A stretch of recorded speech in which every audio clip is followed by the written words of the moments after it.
make it to varsity. I did JV, I didn't make it to varsity, and that's why my love for cars actually went further. So my very first car was a Toyota Corolla, 2001.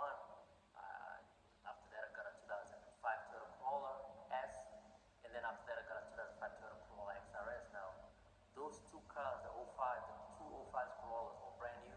The XRS was a 2ZZGE engine. It was 171 horsepower, I believe, and I went turbo. And I'm making a long story short. I went turbo on it. That car made 255 horsepower. It was very quick. I used to beat WRXs, T35s on the road, Mazda Speed 3, no 6, Mazda Speed 6, stuff like that, right? Long story short, that project was cool, but then I needed something faster with all-wheel drive. So that's when I went with my first 2004 Subaru WRX STi. That vehicle was great. I loved it. I know I had a lot of fun with it. I even gave my dad a ride on it, and he really loved it. Especially when I launched it. And for those that are familiar with the '04 STi, it never came with a radio. So this was an aftermarket radio. So that's when the days when we used to put CDs. So when I launched it one day, the CDs went between me and my dad. My dad was in the passenger seat. I was in the driver's seat. Went between us, went all in the back seat, and my dad was hooked to it. He was like, "This car is an animal, right?" I liked it too because all-wheel drive turbo. Unfortunately, just when I was getting done paying off that car, I got into an accident. I was racing my friend who had a 2008 Subaru STi hatchback. That's when it first came out, and we raced. And I don't like losing, and I was winning, but then I wanted to make sure that I actually won one. Came into a turn, lost control, drifted, hit a barrier and a light pole, and all I remember seeing a white light. That's all I remember. Again, I'm making this story very short. I don't want to make the video too long. After that, 2 years later, I wanted to get a Mitsubishi. Actually, after that accident, I wanted to get a Mitsubishi Evo. I've always loved the Evo, but 2 years later, I got a 2006 Subaru WRX STi from a dealership that I used to work for a great price. I had, I think, 52,000 miles on it. I was the third owner actually. First owner had it for a while. Second owner only had it for 6 months. I'm not sure what happened there, but the car was great. Loved it. The '06 was more refined than the '04. The '06 drove a lot better. Handled a lot better too, though. So that's some attributes that I like from the '06. Long story short, 2018. Again, I bought the '06 STi in 2011. February. And then 2017, no, 2018, I decided to rebuild the engine. Nothing wrong with the engine, but I noticed the engine was getting old. It had 156,000 miles. Cylinder number 2 compression was a little bit low, not too much, but I decided just to go ahead and rebuild it. Built it with a local shop. Long story short, again, motor blew up in 6 months. That was the shop's fault. They put warranty on it, covered it. 2019, we rebuilt it again, and this time the block that was there was rated for 750 horsepower. I liked it. It went on FB green at that point with a turbo excess front mount intercooler. Forgot what's that. I think it's 10,000 cc injectors. Top fit. A couple things I had on it. 450 full pump. Good stuff. I think that car made right around 412 horsepower. I liked it, but then I wanted more power. Right, this block is rated for more power, so we went with the 6766 precision turbo. Car made 515 horsepower on pump 93. And that went on for a while. And 2022, I needed to replace the clutch. Took the car to the shop again. They replaced the clutch. When I was supposed to pick up the car, they called me, say, "Hey George, your turbo is leaking oil, so you need a new turbo." That was very unfortunate because I had already spent so much money on the clutch. So we decided to go with the 6466. Here's where it goes wrong, right? We went with the 6466. Car made, I think, 556 horsepower. Car was good. I didn't feel that much of a difference. The only thing I felt was power came in a lot earlier than before. The 6766 was more laggy because the big turbo 6466 just put a lot better. But yeah. So I noticed the audio wasn't that great on the first session, but I was talking about the vehicle, right? So when we went ahead and got the 6466, the car made 556 horsepower. The car was great, but guess what? I only drove the car for 2 weeks, 2 weeks only, until it blew up. Intercounty connector. If you guys are familiar with Maryland, there's out here in Gaithersburg. So anyways, the car blew up, and I was very mad because again I spent a lot of money getting this car to what it was. The car was making good power. I had a double pumper, 450 pumper, fuel pump from Radium hanger, everything. I mean, the car had a lot of things. Believe 1700cc injectors, Dodge Works 1700cc injectors. It just had, that car was starting to become a race car technically, right? Car was good, especially on the straight lines. It didn't handle it very well on, on like a track, like let's say an autocross, even though I never took it for autocross, but taking corners fast, it wasn't that great. But anyways, so the shop say, hey George, you know what?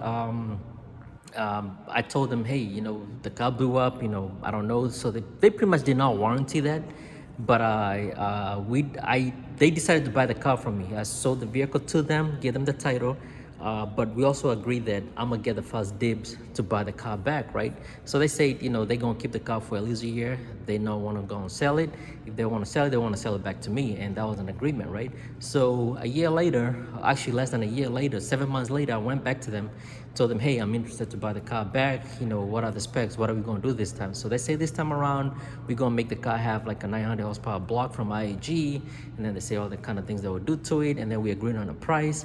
But the price was a little bit high for me. I told them, can you lower it? But then they said, we can't because, we're not making any profit. I said, that's fine. I told them, give me about 2 weeks. 2 weeks, I'll be here with the money and I'll buy the car at least, right? So, and we agreed on it. So 2 days later, I'm checking my emails, and next thing you know, the manager sent an email to me, say, hey, George, a good customer of ours came looking for a car just like yours, and we sold him your car. So it was technically their car. Remember, they bought it from me, right? They have the title, but the agreement was for me to buy it back, right?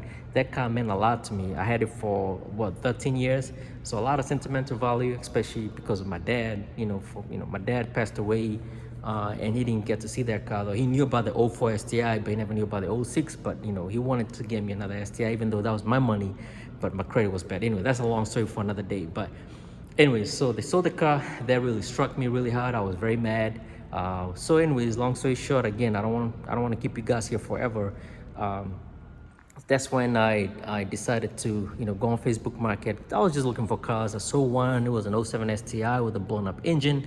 Thought, this is perfect. Let me buy the car, park it, and then once you get the funds, rebuild the engine. Then I spoke to my wife. My wife was like, she doesn't think that's a good idea. It's no point of buying a car and let it sit. And I thought to myself, what, that makes sense, especially the fact that I don't have a garage, right? I was going to, that means I will have to pay for a garage just to store it, or have a friend put it for me, store it. It's no point for that. Anyway, so as I'm going in, that's when I saw the blue car. And I said, okay, cool, that's a cool looking car. Didn't pay too much attention to it. I've always loved the Wild Rally blue car. Oh, the lights went off. I've always loved the Wild Rally blue car. So about a day later, I was scrolling again. I saw the car. That's when I decided to reach out to the seller. It was from New York. Reached out to them. Long story short, again, I found myself taking a train to New York, and I bought this car. So this is my third Subaru. So far, this has been my best Subaru yet. The '04 STi was very reliable, never had issues with it.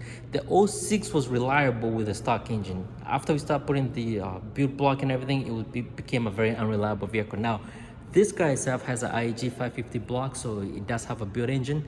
So, and the heads are refreshed, new valves, retainers, and all that good stuff. But this engine itself has at least 27,000 miles on it. So it's been there for a while, but guess what? This car, I just finished 1 year with it last week. This car only makes 389 horsepower. So roughly about 410, 415 horsepower at the crank. I don't know, I'm not sure with those numbers. But this has to be the most reliable built car, because I really drive this car really hard.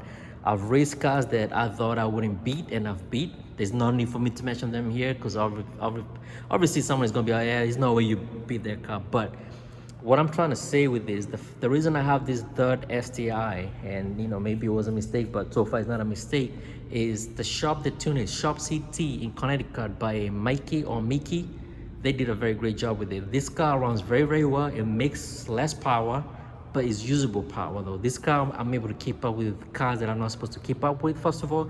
And not only that, no check engine light, knocking on wood or knocking on air. There's no check engine light. And I haven't had to do any maintenance on it. I mean, major work on it as far as just maintenance. So the only thing I've done so far is oil changes, transmission, engine, rear diff. I flushed the the brakes, and also did the power steering flash. That's the only thing I've done with it for a whole year. Now, granted, this is not my daily car. I drive it once a week. Today's Monday. I drove it to work just for the sake of it.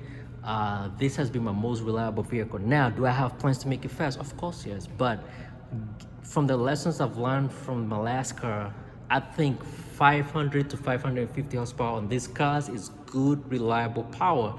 Unless now you want to do drag racing or something serious. 500 to 550 though, that's good power for a street car though. I mean, and then have the right shop do it.